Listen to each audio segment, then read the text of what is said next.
York knows a thing or two about congestion. With more than 8.5 million people, there's a constant crush of pedestrians, cyclists, and cars.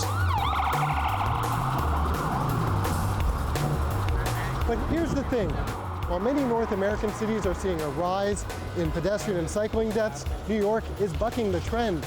It's seen a remarkable turnaround in the last 4 years, and it didn't happen by accident. So how did they do it? New York officials went all in on Vision Zero, and they're getting results.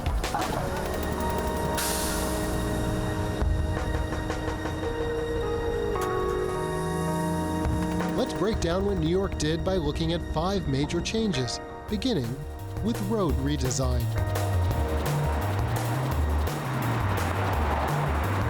This is Queens Boulevard, once known as the Boulevard of Death because of the number of cyclists and pedestrians killed or injured here. Since its redesign, though, it's become the poster child for Vision Zero because that number of deaths has gone down to 0. Lanes here were narrowed, and traffic flow was at times redirected. Bike lanes were also installed, but in the center, away from parked cars and buses. Crosswalks were also shortened by widening the medians. It's a walking city.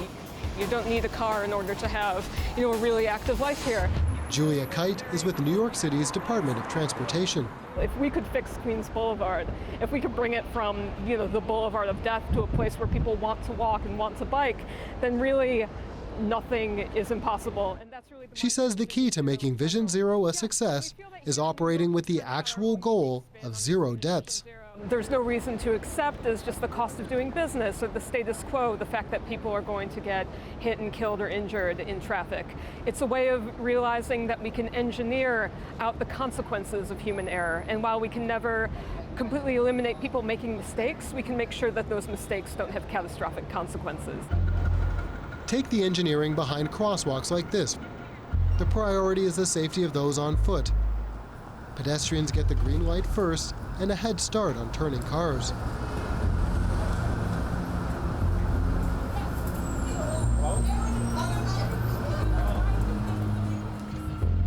Another major part of road redesign here is an emphasis on bike lanes. Cycling is a major piece of New York's success. A quick look at their bike share program tells the story. With the number of cyclists dramatically increasing in recent years, the city has had to work to make space for them.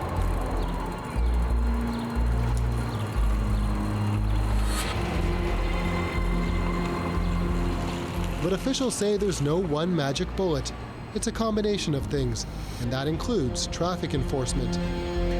The city increased the number of traffic tickets issued by nearly 40%. Does that make a difference? CBC crunched the numbers and discovered that in Toronto, as the number of traffic tickets declined, the number of cyclists and pedestrian fatalities increased. A major part of Vision Zero here is also controlling speed. Default speed limits were reduced to 25 miles per hour, or about 40 kilometers, and they put in more oversight. One of the tools to control speed are these cameras, which can be found in school zones across the city. Now, the data shows that they've cut speeding during school hours by more than half, and injuries have gone down too. The evidence shows that even just the difference between being hit at 30 miles per hour versus being hit at 25 miles per hour makes a tremendous difference in a pedestrian's odds of surviving.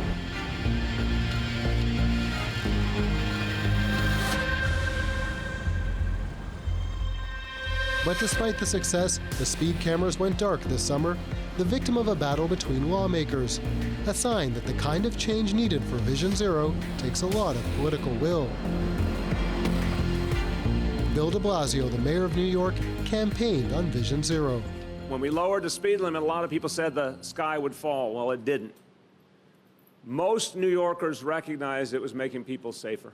And I certainly heard the grumbling from a lot of drivers, and I respect that. But I also heard a lot of people, including drivers, say, you know what? I don't love it, but it works.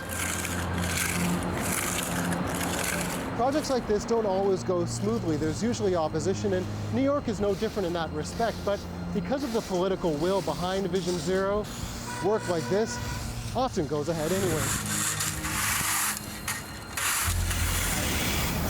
New Yorkers have also had to learn that they may not all get their way.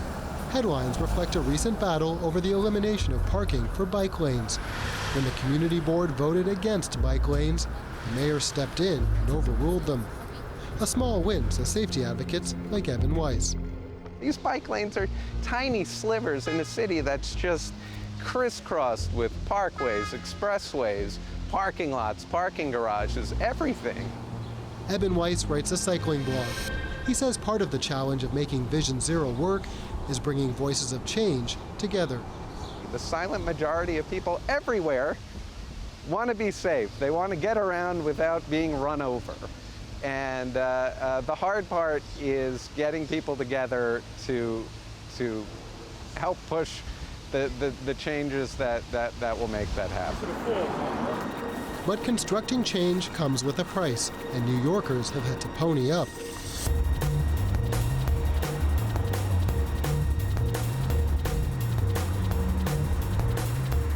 For all its success and flaws, Evan Weiss says New York can offer a vision of what's possible.